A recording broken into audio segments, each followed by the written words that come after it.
வணக்கம் மக்களே. இன்றைக்கி என்ன கதைன்னா, பல்லு தேய்க்காத பலசாலி.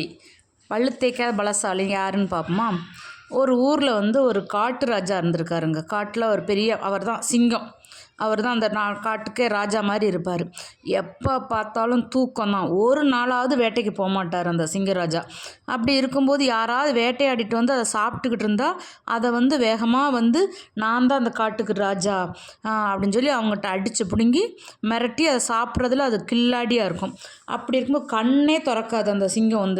கண்ணே திறக்காம மூடி தூங்கிக்கிட்டே இருக்கும். இதை பார்த்த சிங்கராஜாவோட அம்மா அப்பாவுக்கு பயங்கர கவலை.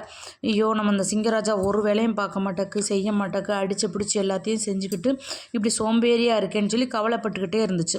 அப்போ அந்த காட்டில் ஒரு முனிவர் ஒருத்தர் இருந்தாருங்க. அப்போ முனிவர் இருந்தவர் அவர் என்ன செய்வார்னா, துன்பப்படுறவங்களுக்கெல்லாம் தன்னால் ஆன உதவியை பூரா செய்வார்.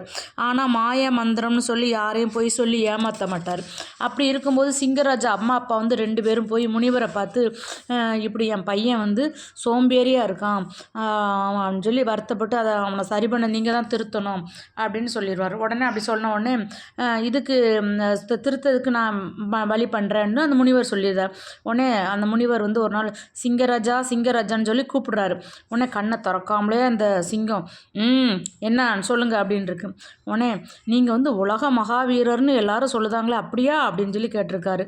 ஆமாம், நீங்கள் நல்லா தூங்குவீங்களாம்ல, உங்கள் உடம்புல அவ்வளோ பலன் இருக்காமே அப்படின்னு சொல்லி உண்மை தெரியாத மாதிரியே அவர் நல்லா அந்த சிங்கத்தை நல்லா பெரிய போற்றி போற்றி பேசுகிற மாதிரியே பேசியிருக்காரு. அப்போ தான் நான் அவர் வழி கொண்டு வர முடியும்.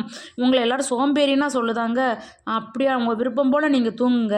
ஆனால் நான் ஒன்று மட்டும் சொல்லுவேன், அதை மட்டும் நீங்கள் தந்தோறும் காலையில் நீங்கள் செஞ்சுருங்க அப்படின்னு தயங்கி அந்த முனிவர் சொல்லுவார். உடனே என்ன செய்யணும் சொல்லுங்கன்னு சொல்லி சிங்கராஜா அந்த முனிவர்கிட்ட கேட்கார்.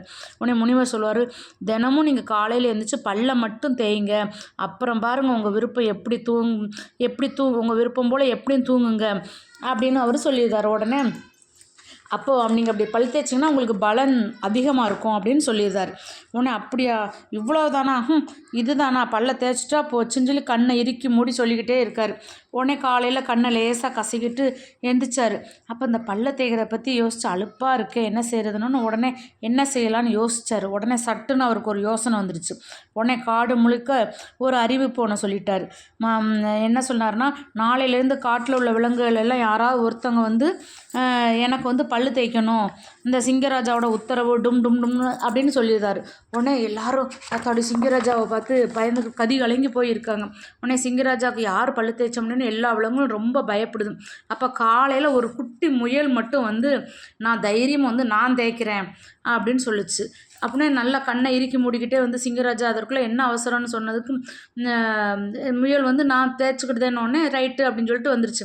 உடனே சூரியன் வர்றதுக்குள்ளே விடிய காலையில் பல்ல தேய்க்கணுமே, அப்படின்னா என்ன செய்யணும், அப்போ தானே நமக்கு பலன் இருக்கும்னு சொல்லி முனிவர் சொன்னதை கேட்டுட்டு ராஜா எந்திரிச்சிட்டார்.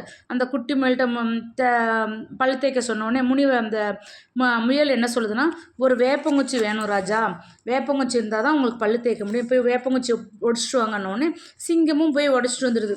உடனே சிங்கமும் உடச்சிட்டு வந்தோடனே இதுதான் சரியான சமயம்னு சொல்லி உள்ளுக்கு வாய்க்குள்ள ஒரே தாவி அங்கேயும் இங்கேயும் பல்ல தேயின்னு தேய்ச்சிச்சு. கடைசி ராஜாவுக்கு பல்லே சுத்தம் முடியுன்னு சொல்லிட்டு பல்லு பூரம் பயங்கர காயம். எப்போ இனிமேல் இந்த பல்ல இந்த காயம் பெருங்காயமாலாம் இருக்குது, இதை வச்சு நம்ம உடம்பு முழுக்க என்ன செய்யணும், பரவ முடியாதுன்னு முனிவர் உடனே என்ன சொல்லுதாரு, இதுக்கு நீங்கள் குணமாகணும்னா நீங்கள் போய் டெய்லி போய் வெளியில் கொஞ்சம் நடந்துட்டு வரணும், அப்போ தான் உங்களுக்கு சரியாக இருக்கும் அப்படின்றாரு. இது வேறையான்னு சொல்லிட்டு பல்ல தேய்க்காமலே சோம்பேறிப்பட்டு படாத பாடுபடுறேனே, நான் தேய்க்காமல் இருக்க போய் தானே இவ்வளோ சோம்பேறின்னு சொல்லிட்டு தேய்ச்சிட்டார். இப்படி வாய் புண்ணாக போச்சுன்னு சொல்லி திரும்ப மடத்துக்கிட்ட நின்று அவர் வாக்கிங் போகிறாரு. இதை ஒளிஞ்சு நின்று இந்த முனிவர் கேட்க, இதுலேருந்து என்ன செய்யுதுன்னா, தான் வேலையை நம்ம தான் செய்யணும், சோம்பேறியாக இருந்தால் இதுதான் கேதி, எப்பயுமே தன்னோட வேலைகளை நம்ம செய்யணும், அடுத்தவங்ககிட்ட அடித்து பிடிங்கி பண்ணக்கூடாதுங்கிறதாங்க இந்த கதையோட முடிவு. நன்றி, வணக்கம்.